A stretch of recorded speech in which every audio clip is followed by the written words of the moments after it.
जय हिंद दोस्तों। आज के वीडियो स्टैटिक जीके जीएस का 5वां पार्ट है। इस वीडियो में आपको कुछ इंपॉर्टेंट क्वेश्चन बताऊंगा जो कि बहुत ही पॉपुलर है। चाहे आप किसी भी कंपटीशन की तैयारी करते होंगे, आपको हर एक कंपटीशन में इस तरह का क्वेश्चन जरूर देखने को मिलेगा। और जितना भी मैं आपको क्वेश्चन बताऊंगा, एकदम बेसिक कंसेप्ट उसका बताऊंगा, यानी कि एकदम डिटेल में बताऊंगा और कहानी की तरह बताऊंगा, जिससे आपको हर एक क्वेश्चन आसानी से याद हो जाएगा और किसी भी कंपटीशन के लिए बहुत ही ज्यादा फायदेमंद रहेगा। बस आपसे एक छोटा सा रिक्वेस्ट है, यदि वीडियो दोस्तों आपको अच्छा लगे तो हमारे चैनल को सब्सक्राइब करके इस वीडियो को अपने हर एक केवल पढ़ने वाले दोस्त के साथ जरूर शेयर कीजिएगा, ताकि आपके दोस्तों को लाभ मिले और हमें भी आपका सपोर्ट मिल जाए। तो चलिए फिर देखते हैं एक एक करके क्वेश्चन। सबसे पहले हमने आपके सामने पहला क्वेश्चन लाया है। देखिए क्या है क्वेश्चन। दिया है कि खाना पकाने वाली गैस एलपीजी में किन दो गैसों का मिश्रण होता है। आपको कभी भी किसी भी क्वेश्चन पूछ देगा कि एलपीजी गैस में, यानी कि जो खाना पकाने वाली है, उसमें किन दो गैसों का मिश्रण होता है, तो याद रखिएगा ब्यूटेन ब्यूटेन तथा प्रोपेन। ब्यूटेन तथा प्रोपेन, ये दो जो मुख्य गैस है जो इनके मिश्रण के रूप में पाया जाता है। अच्छा, ये किस रूप में रहता है, तो लिक्विड रूप में रहता है। ये जो है लिक्विड रूप में, यानी कि द्रवित रूप में रहता है। ठीक है। और एक बात दोस्तों, अब क्वेश्चन आपसे पूछ सकता है क्या कि एलपीजी का फुल फॉर्म क्या होता है। तो एलपीजी का यदि फुल फॉर्म पूछ देगा तो क्या हो जाएगा, देखिए लिक्विफाइड पेट्रोलियम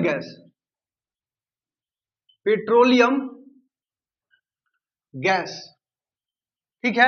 आपको कभी भी एलपीजी का फुल फॉर्म पूछ देगा तो लिक्विफाइड पेट्रोलियम गैस याद रखिएगा। आप पूछता है क्वेश्चन। और क्वेश्चन क्या पूछ सकता है, देखिए दोस्तों, यह जो एलपीजी गैस है, एलपीजी गैस यह बहुत ही ज्यादा ज्वलनशील पदार्थ है। इसीलिए इसके लीकेज को पहचानने के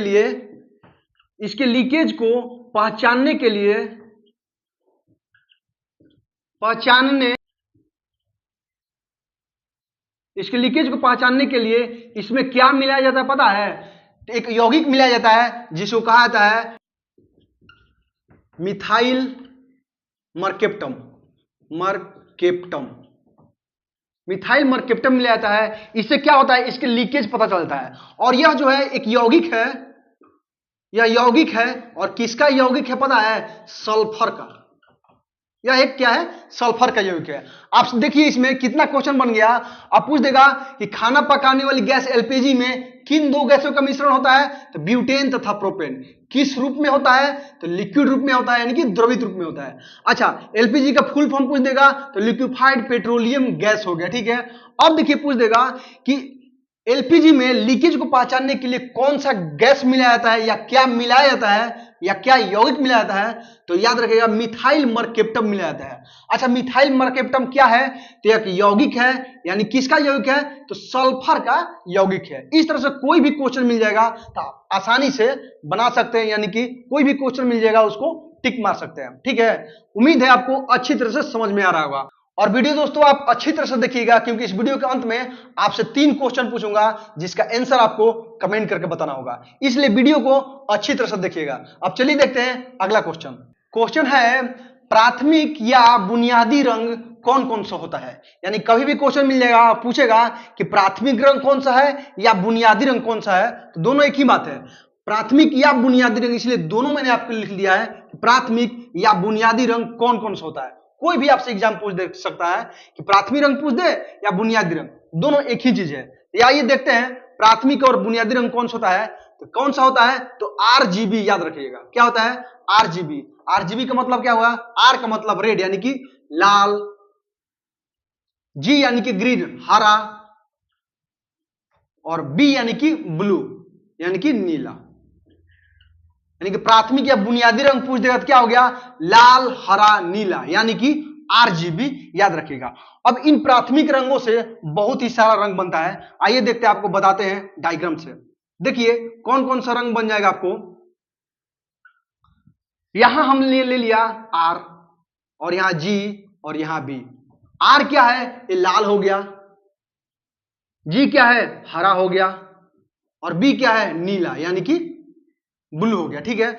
अब देखिए ये जो लाल है और हरा है, अब दोनों को यदि आपस में मिलाएंगे तो क्या बनता है, एक Y यहां बनता है यानी कि येलो बनता है, और ग्रीन को और ब्लू को जब मिलाएंगे तो क्या बनेगा, एक सियान यानी कि सियान, एक सियान रंग होता है जिसे कि पीकॉक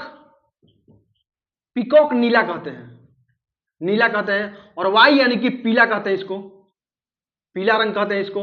और यहां एम बनता है, एक एम यानी कि मैजेंटा रंग, ठीक है। तो देखिए क्या बन गया कि लाल और हरा मिलाएंगे तो क्या बनेगा, पीला बनेगा, हरा और नीला यानी कि जी और बी मिलाएंगे क्या बनेगा, सियान बनेगा, और लाल और नीला मिलाएंगे तो क्या बनेगा, मैजेंटा बनेगा। तो क्या होता है देखिए, आर और प्लस जी, आर प्लस जी बनाएंगे तो हमें क्या बन रहा है, वाई बन रहा है यानी कि पीला रंग बन रहा है, ठीक है। और फिर देखिए जी और बी, जी और प्लस बी, जी प्लस बी मिलाएंगे तो क्या बनेगा हमको, सी यानी कि सियान रंग, ठीक है, यानी कि इसको पीकॉक नीला भी कहते हैं। और फिर देखिए आर और बी, यहां आर और plus B, R plus B मिलेगा जब तो क्या बनेगा, लाल और जब नीला बनेगा तो मैजेंटा बनता है, एम यानी कि मैजेंटा कलर बनता है, ठीक है। और इन सब कलर को क्या कहते हैं पता है आपको, द्वितीयक कलर कहते हैं, द्वितीयक रंग कहते हैं, द्वितीयक रंग। यानी कि क्या हो गया, द्वितीयक रंग क्या हो गया, जब दो प्राथमिक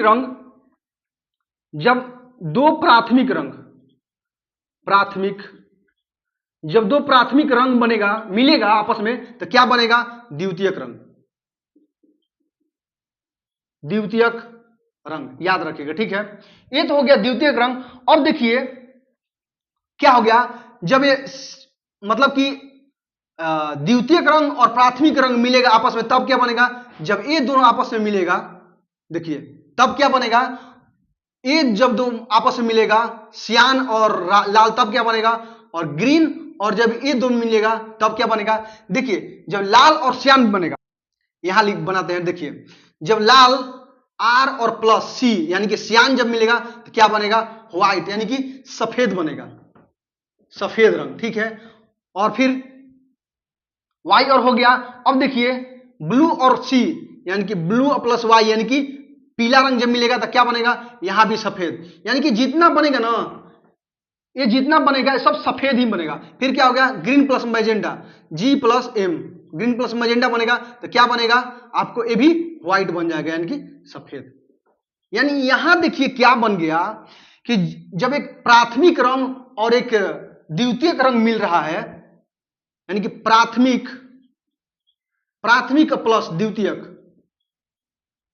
प्राथमिक और प्लस द्वितीयक रंग बनेगा, तब कौन सा रंग बना है पता है, इसको कहते हैं पूरक रंग, पूरक रंग। ये जितना भी रंग बन गया ना, ये जो बीच में व्हाइट बना डब्लू, इसको बोलते हैं पूरक रंग। यानी कि जितना बन गया प्राथमिक और द्वितीयक रंग दोनों मिलाने से पूरक बन गया। तो देखिए कितना क्वेश्चन बन गया, आपको पूछ देगा कि प्राथमिक और द्वितीयक रंग क्या होता है, तो आरजीबी, लाल, हरा और नीला, ठीक है। अब देखिए क्या बन गया, यदि लाल को और हरा को मिलाते हैं तो हमको पीला रंग बन गया, फिर हरा और ब्लू को मिलाते हैं तो सियान यानी कि पीकॉक नीला बन गया, फिर ब्लू और लाल को मिला दिए तो क्या बन गया, मैजेंटा बन गया। और इन सभी को जो सियान, पीला हो गया, सियान हो गया, मैजेंटा, इनको क्या कहते हैं, द्वितीयक रंग। पूरक किसको कहते हैं, ये जो ऊपर टॉप में है पूरक रंग कहते हैं। और फिर क्या हो गया, सॉरी पूरक नहीं, इसको द्वितीयक रंग कहेंगे, ये जो है इसको द्वितीयक रंग कहेंगे। और जब प्राथमिक यानी कि प्राथमिक और जो ये जो है द्वितीयक रंग मिलेगा तब क्या बनेगा, पूरक बनेगा। और पूरक क्या होता है, यानी कि ब्लू प्लस येलो मिला दिए तो यहां व्हाइट बन गया, ग्रीन तथा मैजेंटा मिला दिए तो व्हाइट बन गया, लाल प्लस सियान मिला दिए तो व्हाइट बन गया, इसको क्या कहेंगे, पूरक बन गया। और कभी भी कोई भी रंग इस तरह से मिलेगा तो आप आसानी से सभी रंग को निकाल सकते हैं। और एक क्वेश्चन याद रखिएगा, पूछता है दोस्तों कि इंद्रधनुष में क्या होता है, 7 रंग होता है, और जब उन 7 रंगों को मिला दिया जाए तब क्या बनता है, तो काला बनेगा, काला रंग, ठीक है, याद रखिएगा। इंद्रधनुष में सभी रंगों को मिला दिया जाए तो काला रंग बनता है। अब उम्मीद है दोस्तों आपको ये जितना मैंने कलर वाला रंग वाला बताया अच्छी तरह से समझ में आ गया होगा। अगर वीडियो दोस्तों आपको अच्छा लगे तो अभी कभी लाइक जरूर कीजिएगा और सब्सक्राइब जरूर कीजिएगा। चलिए देखते हैं अगला क्वेश्चन।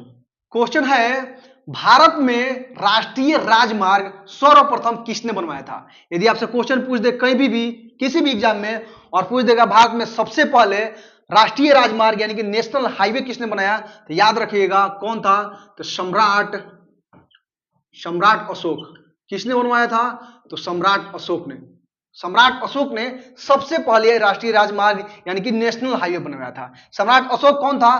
तो मौर्य सम्राट था, मौर्य सम्राट। इन्हें मौर्य सम्राट कहा जाता है, मौर्य सम्राट अशोक। अच्छा, मौर्य वंश के संस्थापक कौन थे?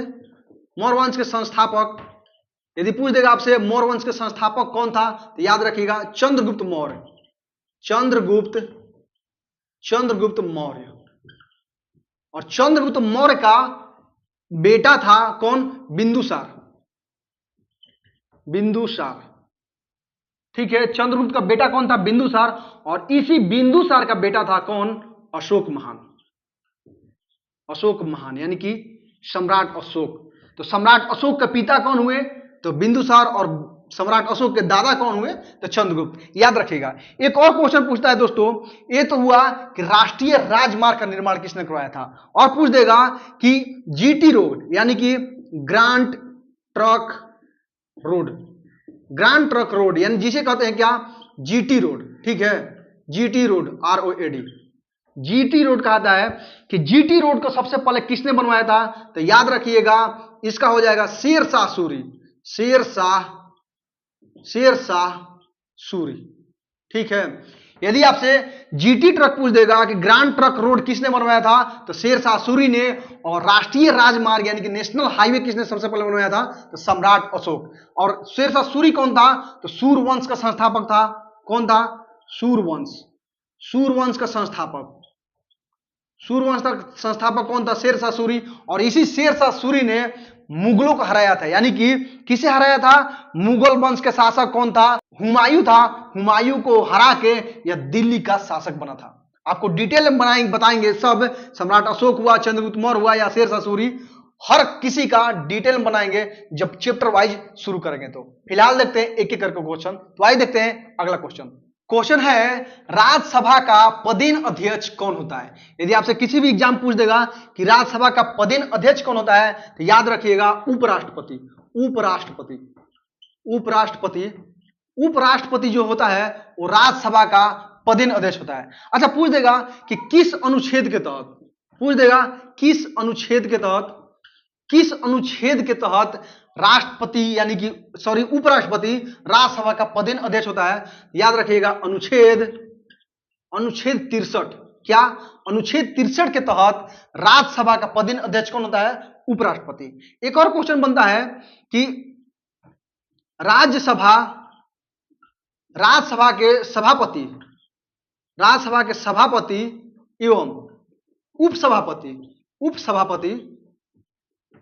राज्यसभा के सभापति एवं उपसभापति के बारे में हमें किस अनुच्छेद से पता चलता है? तो याद रखिएगा अनुच्छेद 89 से जो है राज्यसभा के सभापति और उपसभापति के बारे में पता चलता है। लेकिन अनुच्छेद 63 से हमें क्या होता है? राज्यसभा के पदेन अध्यक्ष के बारे में पता चलता है। कौन होता है? उपराष्ट्रपति। ठीक है, अब आइए देखते हैं अगला क्वेश्चन है विजयनगर का पतन किस युद्ध के कारण हुआ था? यदि आपसे कभी भी क्वेश्चन पूछ देगा कि विजयनगर का पतन किस युद्ध के बाद हुआ या किस युद्ध के कारण हुआ, तो याद रखिएगा तालिकोटा का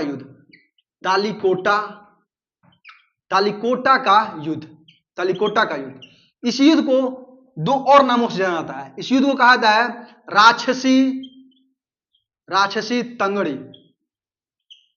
राक्षसी तंगड़ी युद्ध, या फिर इसको कहा जाता है बनिहट्टी का युद्ध।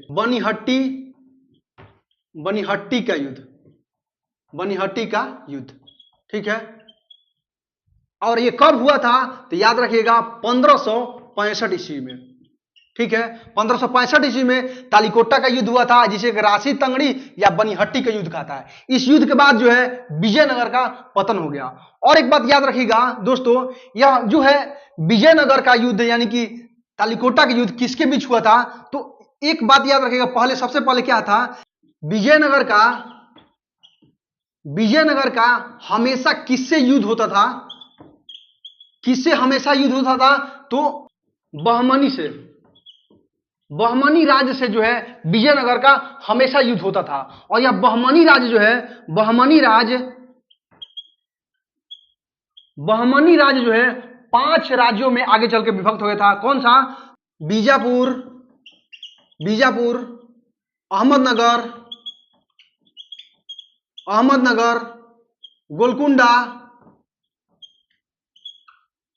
गोलकुंडा, बीदर तथा बरार। विजयनगर क्या, सॉरी बहमनी क्या है? 5 राज्यों में विभक्त हो गया था, बीजापुर, अहमदनगर, गोलकुंडा, बीदर और बरार। और यही जो 4 राज्य जो है, यानी कि बीजापुर, अहमदनगर, गोलकुंडा और बरार, इन्हीं चारों राज्यों ने संयुक्त रूप से विजयनगर के खिलाफ युद्ध किया था। और उसी युद्ध में क्या है, यानी कि तालिकोटा युद्ध में संयुक्त रूप से किसने विजयनगर के खिलाफ युद्ध किया था? तो याद रखिएगा, विजयनगर के खिलाफ, यानी कि तालिकोटा युद्ध में, तालिकोटा युद्ध, ठीक है, तालिकोटा युद्ध में किन्होंने संयुक्त रूप से लड़ा था? तो बीजापुर, अहमदनगर,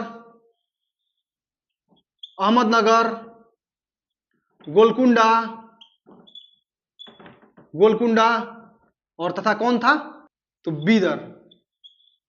यानी कि बरार को छोड़कर ये जो चारों राज्य है, बीजापुर, अहमदनगर, गोलकुंडा और बीदर, इन चारों मतलब कि राज्यों ने संयुक्त रूप से विजयनगर के खिलाफ युद्ध किया था, यानी कि तालिकोटा युद्ध में। और इसी युद्ध के बाद 1565 ईस्वी में विजयनगर का पतन हो गया। और इसका नेतृत्व किसने किया था? इन जो है नेतृत्व पूछ देगा कि इन चारों राज्यों का नेतृत्व किसने किया था? तो अली आदिल शाह, याद रखिएगा दोस्तों, ठीक है। और एक क्वेश्चन बनता है कि तालिकोटा के युद्ध में विजयनगर का नेतृत्व किसने किया था?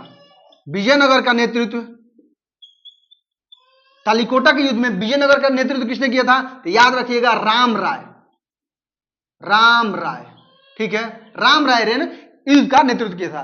तो देखिए कितना क्वेश्चन बन गया कि विजयनगर का पतन किस युद्ध के कारण हुआ या किस युद्ध के बाद हुआ? तो तालिकोटा युद्ध को राक्षसी तंगड़ी या बनिहट्टी का युद्ध कहते हैं। कब हुआ था? तो 1565 ईस्वी में। विजयनगर का युद्ध हमेशा किससे होता रहता था? तो बहमनी राज्य से विजयनगर का हमेशा युद्ध होते रहता था। बहमनी राज्य कितने राज्यों में बच गया था? तो 5 राज्यों में बट गया था। कौन कौन? बीजापुर, अहमदनगर, गोलकुंडा, बीदर तथा बरार। अच्छा, तालिकोटा युद्ध में विजयनगर के खिलाफ किसने लड़ा था, युद्ध किया था? तो बीजापुर, अहमदनगर, गोलकुंडा और बीदर, इन 4 राज्यों ने विजयनगर के खिलाफ लड़ा था। अच्छा, इन चारों राज्यों का नेतृत्व किसने किया था युद्ध का? तो आदिल शाह ने नेतृत्व किया था, अली आदिल शाह, याद रखिए क्वेश्चन। अच्छा, तालिकोटा के युद्ध में विजयनगर का नेतृत्व किसने किया था? तो राम राय ने नेतृत्व किया था, याद रखिएगा। एक एक क्वेश्चन बहुत ही इंपॉर्टेंट है और हर एक एग्जाम में इस तरह क्वेश्चन जरूर आता है दोस्तों, याद रखिएगा। और वीडियो पसंद आए तो लाइक जरूर कीजिएगा दोस्तों। अब आइए देखते हैं अगला क्वेश्चन है, दादा साहेब फाल्के पुरस्कार किस क्षेत्र में दिया जाता है? यदि आपसे पूछ देगा कि दादा साहेब फाल्के पुरस्कार किस क्षेत्र में दिया जाता है, तो याद रखिएगा, फिल्म क्षेत्र, फिल्म या सिनेमा में दिया जाता है। और फिल्म सिनेमा का सर्वोच्च पुरस्कार होता है, क्या होता है? सर्वोच्च पुरस्कार, ठीक है, याद रखिएगा दोस्तों। अब देखिए इसकी शुरुआत कब हुई थी? इसकी शुरुआत कब से हुई थी, यानी कि दादा साहेब फाल्के पुरस्कार की शुरुआत कब से हुई थी? तो साल 1969 ईस्वी में। साल 1969 ईस्वी से दिया जाता है। और कितना दिया जाता है? तो 10 लाख रुपए इस जो है पुरस्कार में दिया जाता है। और सबसे पहले किसे दिया गया? सबसे पहले दादा साहेब फाल्के पुरस्कार, दादा साहेब फाल्के पुरस्कार, यानी कि आपसे पूछ देगा कि सबसे पहले दादा साहेब फाल्के पुरस्कार किसे दिया गया? तो याद रखिएगा, देविका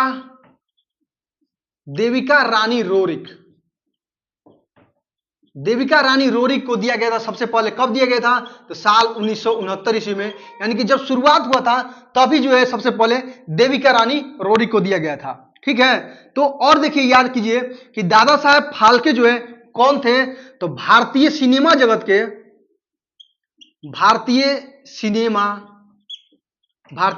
कहिए या फिल्म कहिए, सिनेमा जगत के पितामह या पिता, ठीक है, कहा जाता है। ठीक है, तो अब देखिए कितना क्वेश्चन बन गया कि दादा साहेब फाल्के पुरस्कार किस क्षेत्र में दिया जाता है? तो फिल्म क्षेत्र या सिनेमा क्षेत्र में। ठीक है, अब क्वेश्चन और बनेगा, फिल्म या सिनेमा क्षेत्र का सर्वोच्च पुरस्कार क्या हो जाएगा? तो दादा साहेब फाल्के पुरस्कार जो है फिल्म क्षेत्र का सर्वोच्च सम्मान है। दादा साहेब फाल्के पुरस्कार की शुरुआत कब हुई? साल 1969 ईस्वी में। दादा साहेब फाल्के पुरस्कार में कितनी राशि दिया जाता है? तो 10 लाख रुपए की राशि दिया जाता है, 10 लाख। ठीक है, 10 लाख रुपए की राशि दिया जाता है। सबसे पहले दादा साहेब फाल्के पुरस्कार किसे दिया गया? तो देविका रानी रोरी को दिया गया। कब दिया गया? जब शुरुआत हुआ साल 1969 ईस्वी में। ठीक है, भारतीय सिनेमा जगत के पिता या पितामह किसे किया जाता है, कहा जाता है? तो दादा साहेब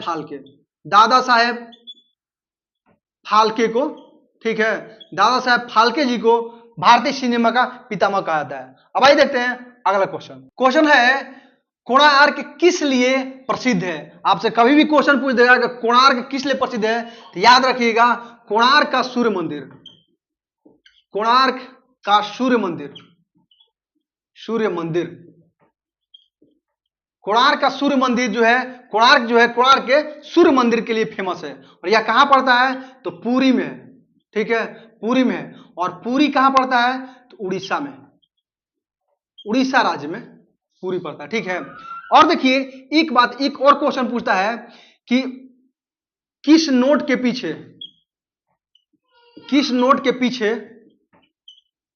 पीछे जो है कोणार्क का सूर्य मंदिर अंकित है? याद रखिएगा 10 रुपए। 10 रुपए के नोट के पीछे जो है कोणार्क के सूर्य मंदिर का चित्र अंकित है। ठीक है ना, चित्र अंकित है। किसका चित्र है? तो कोणार्क के सूर्य मंदिर का 10 रुपए के नोट के पीछे है। और 2 सूर्य मंदिर है जो ज्यादा फेमस है, एक मोढेरा का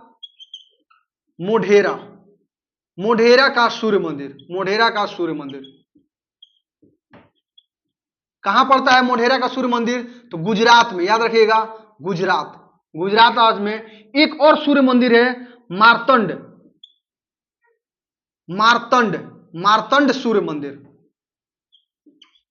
मार्तंड सूर्य मंदिर, ये कहां पड़ता है? तो याद रखिएगा कश्मीर में है।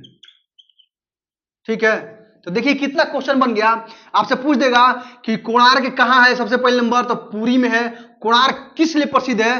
तो सूर्य मंदिर के लिए। कोणार्क का सूर्य मंदिर जो है कोणार्क प्रसिद्ध है। ठीक है, यह पुरी के उड़ीसा राज्य के पुरी में पड़ता है। किस भारतीय नोट के पीछे कोणार्क का सूर्य मंदिर का चित्र अंकित है? याद रखिएगा 10 रुपए के नोट के पीछे कोणार्क का सूर्य मंदिर का चित्र अंकित है। मोढेरा सूर्य मंदिर कहां है? गुजरात में है। मार्तंड सूर्य मंदिर कहां है? कश्मीर में है। और कोणार्क का सूर्य मंदिर कहां है? तो पुरी याद रखिएगा या उड़ीसा याद रखिएगा। अब आइए देखते हैं अगला क्वेश्चन है दांडी मार्च या यात्रा मुख्यतः किसके विरुद्ध किया गया था? आपसे क्वेश्चन पूछ देगा दांडी मार्च या दांडी यात्रा, दोनों सेम है। तो दांडी मार्च या दांडी यात्रा मुख्यतः किसके विरुद्ध किया गया था? तो याद रखिएगा नमक कर या नमक कानून, दोनों एक ही चीज है। कुछ भी आपसे क्वेश्चन में दे सकता है तो आप उसको टिक कर सकते हैं। तो देखिए क्या हुआ था कि नमक कानून के बारे में समझते हैं, यानी कि दांडी मार्च के बारे में, कि 12 मार्च 1930 ईस्वी को गांधी जी अपने 78 समर्थकों के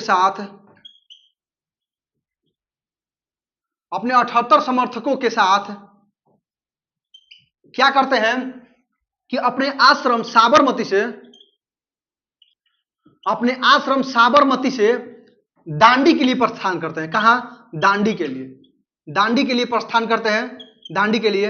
तो दांडी कितना दूर पड़ता है पता है? 322 किलोमीटर।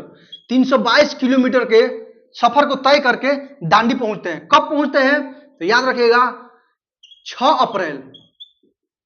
अप्रैल 1930 ईस्वी। ठीक है, 1930 ईस्वी पहुंचते हैं और क्या करते हैं? नमक कानून को तोड़ते हैं। अंग्रेजों द्वारा जो नमक कानून बनाया गया था उसको जो है तोड़ते हैं। ठीक है, अब एक और क्वेश्चन बनता है कि सुभाष चंद्र बोस सुभाष चंद्र बोस ने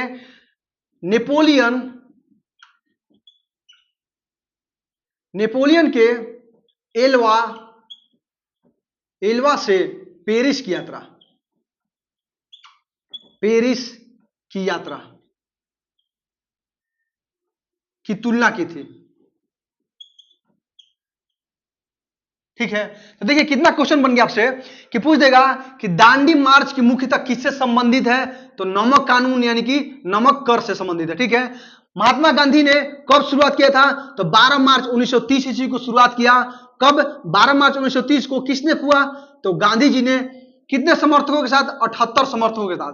कहीं की दे देगा कि दांडी मार्च में टोटल कितने समर्थक शामिल थे, तो याद रखिएगा 78 + 1 यानी कि 79। गांधी जी के साथ कह देगा तो 78, और टोटल कितने शामिल थे, तो गांधी जी + 78 यानी कि 79। ठीक है, तो 78 समर्थकों के साथ साबरमती से दांडी पहुंचते हैं। यह आंदोलन कहां से शुरू हुआ, साबरमती से शुरू हुआ और दांडी के लिए प्रस्थान करते हैं। टोटल कितने किलोमीटर की दूरी थी, तो 322 किलोमीटर की दूरी थी। कब नमक कानून को तोड़ा, तो 6 अप्रैल 1930 को। 12 मार्च 1930 को शुरू करते हैं और 24 दिन के बाद 24 दिन की यात्रा के बाद 6 अप्रैल 1930 को नमक कानून को तोड़ते हैं। ठीक है, एक और क्वेश्चन बनता है। पहले देखिए, गांधी जी के इस दांडी मार्च की तुलना सुभाष चंद्र बोस ने नेपोलियन के एल्वा से पेरिस की तुलना की थी। इसको कहा था सुभाष चंद्र बोस ने। याद रखिएगा, क्वेश्चन पूछता है। एक और चीज याद रखिएगा कि नमक कानून जब तोड़ा तो इसके बाद ही सविनय अवज्ञा आंदोलन की शुरुआत होती है। सविनय अवज्ञा आंदोलन की शुरुआत होती है। क्वेश्चन पूछता है कि सविनय अवज्ञा आंदोलन किससे संबंधित है, तो दांडी मार्च या नमक कानून से। क्वेश्चन कोई भी पूछ देगा आपसे इस तरह से, तो आप आसानी से बना देंगे। क्या होगा कि एक क्वेश्चन से आप इस तरह हर एक क्वेश्चन याद कर सकते हैं आसानी से। दोस्तों, ज्यादा टाइम भी नहीं लगेगा। जब आप डिटेल में एक बार पढ़ लेंगे तो आसानी से क्वेश्चन पूरा याद हो जाएगा, और कभी भी कोई भी इससे रिलेटेड क्वेश्चन मिल जाएगा तो आप आसानी से बना लेंगे। आपसे एक भी क्वेश्चन फिर छूटेगा भी नहीं और गलत भी नहीं होगा। तो चलिए देखते हैं अगला क्वेश्चन है, मुस्लिम लीग का गठन कहां हुआ था। ठीक है, आपसे कभी भी पूछ देगा कि मुस्लिम लीग का गठन कहां हुआ था, तो याद रखिएगा ढाका। कहां हुआ था, ढाका में हुआ था। कब हुआ था, तो साल 1906 ईस्वी में। ठीक है, और ढाका जो है बांग्लादेश की राजधानी है। बांग्लादेश की राजधानी है, याद रखिएगा। ठीक है, अच्छा, जब ये गठन हुआ था मुस्लिम लीग का साल 1906 ईस्वी में, तो इसके अध्यक्ष किसे बनाया गया था, मुस्लिम लीग का अध्यक्ष किसे बनाया गया था, तो याद रखिएगा आगा खां को जो है मुस्लिम लीग का अध्यक्ष बनाया गया था। और एक इसके बारे में थोड़ा सा खास बात जानते हैं। देखिए क्या हुआ था कि साल 1906 ईस्वी में ढाका का एक नवाब था। ढाका का नवाब कौन था, ढाका का नवाब सलीम उल्लाह खां। ठीक है, ढाका के नवाब जो है सलीम उल्लाह खां एक सम्मेलन बुलाते हैं और उस सम्मेलन के अध्यक्ष जो है, उस सम्मेलन के अध्यक्ष किसे बनाया गया था, नवाब वकारुल मुल्क।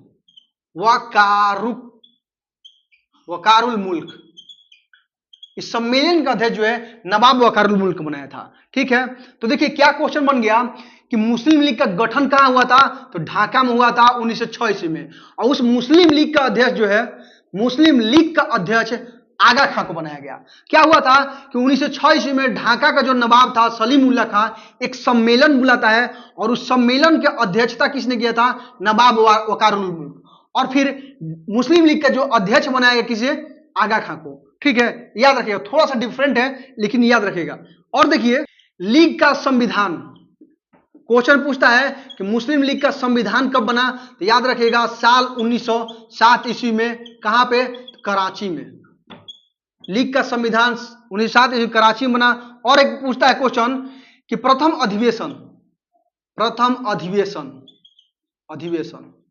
प्रथम अधिवेशन जो है मुस्लिम लीग का कहां हुआ था? तो साल 1908 ईस्वी में। कहां पे? तो अमृतसर में, अमृतसर। ठीक है, तो कितना क्वेश्चन बन गया देखिए कि मुस्लिम लीग का गठन कब हुआ? तो 1906 ईस्वी में। कहां हुआ? ढाका में। ढाका जो है बांग्लादेश की राजधानी हुई। अच्छा, मुस्लिम लीग का अध्यक्ष किसे बनाया गया था? तो आगा खां को बनाया गया। लेकिन थोड़ा सा डिफरेंट है, याद रखिएगा कि 1906 ईस्वी में क्या हुआ था कि ढाका के नवाब सलीम उल्लाह खां के नेतृत्व में सम्मेलन हुआ था। उस सम्मेलन का अध्यक्षता किसने किया था? तो नवाब वकारल मुल्क ने। उस सम्मेलन का अध्यक्षता नवाब वकारल मुल्क ने किया था। लेकिन मुस्लिम लीग का अध्यक्ष किसे बनाया गया था? आगा खां को। अच्छा, मुस्लिम लीग का संविधान कब बना? तो 1907 ईस्वी में, कराची में। ठीक है, मुस्लिम लीग का प्रथम अधिवेशन कहां हुआ? तो अमृतसर में 1908 ईस्वी में। इस तरह से एक क्वेश्चन से कई क्वेश्चन दोस्तों डिटेल में याद कर सकते हैं और एक भी क्वेश्चन छूटना नहीं चाहिए। हर एक क्वेश्चन बहुत ही इंपॉर्टेंट है और इस तरह का क्वेश्चन आपको हमेशा एग्जाम में आता है। तो चलिए देखते हैं अगला क्वेश्चन। क्वेश्चन है, मानव शरीर के किस भाग से इंसुलिन का स्रावण होता है? ठीक है, आपसे कभी पूछ देगा मानव शरीर के किस भाग से इंसुलिन का स्रावण होता है या इंसुलिन निकलता है, तो याद रखिएगा क्या है? तो अग्नाशय, अग्नाशय। ठीक है, अग्नाशय से जो है इंसुलिन का स्रावण होता है। कभी कभी क्या है कि आपको अग्नाशय नहीं दिया रहेगा, तो क्या है?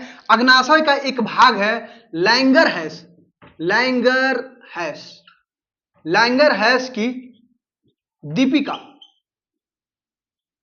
लैंगरहैंस की दीपिका के बीटा सेल, इसी से जो है क्या होता है? इंसुलिन का स्रावण होता है। ठीक है, इंसुलिन का स्रावण होता है, इंसुलिन का स्रावण, यानी कि इंसुलिन निकलता है। ठीक है, तो और एक क्वेश्चन बनता है, पता है क्या? कि इंसुलिन के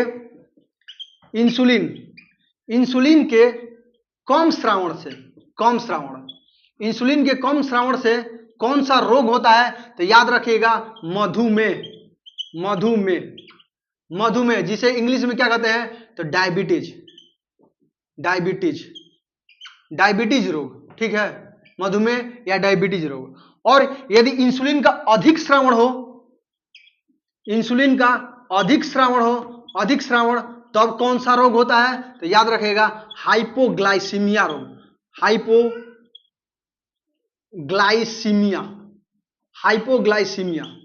ठीक है, हाइपोग्लाइसीमिया रोग होता है।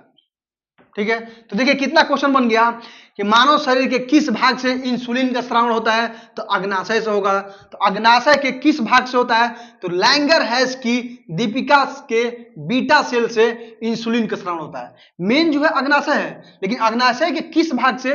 तो लैंगरहैंस के दीपिका के बीटा सेल से इंसुलिन का स्रावण होता है। ठीक है, इंसुलिन के कम स्रावण से कौन सा रोग होता है? कौन सा रोग होता है? तो मधुमेह यानी कि डायबिटीज रोग होता है। ठीक है, और इंसुलिन के अधिक स्रावण से कौन सा रोग होता है? तो हाइपोग्लाइसीमिया रोग होता है। इस तरह से डिटेल में दोस्तों आप याद कर सकते हैं। उम्मीद है आपको जितना क्वेश्चन मैंने बताया अच्छी तरह से आपने समझ गया होगा और इस वीडियो को यदि आपने अच्छी तरह से समझा है, अच्छी तरह से देखा है, तो आइए आपको 3 क्वेश्चन बताता हूं जिसका क्वेश्चन आपको कमेंट करके बताना है। ठीक है, पहला क्वेश्चन है कोणार्क का सूर्य मंदिर किस राज्य में स्थित है? ठीक है, दूसरा क्वेश्चन है लाल तथा हरा रंग मिलने से कौन सा रंग बनेगा? तीसरा क्वेश्चन है जीटी रोड का निर्माण किसने करवाया था? इन तीनों क्वेश्चनों का आंसर आपको दोस्तों कमेंट करके बताना है। उम्मीद है आपको जितना मैंने क्वेश्चन बताया अच्छी तरह से आपको समझ में आ गया होगा। अगर वीडियो दोस्तों आपको अच्छा लगे, हमारे पढ़ाने का तरीका आपको अच्छा लगे, तो हमारे चैनल को सब्सक्राइब करके इस वीडियो को अपने हर एक केवल पढ़ने वाले दोस्त का जरूर शेयर कीजिएगा ताकि आपको दोस्तों को लाभ मिले और हमें भी आपका सपोर्ट मिल जाए। मिलते फिर आपसे अगली वीडियो में, तब तक के लिए आप मस्त रहे, मन लगा के पढ़ते रहे। जय हिंद।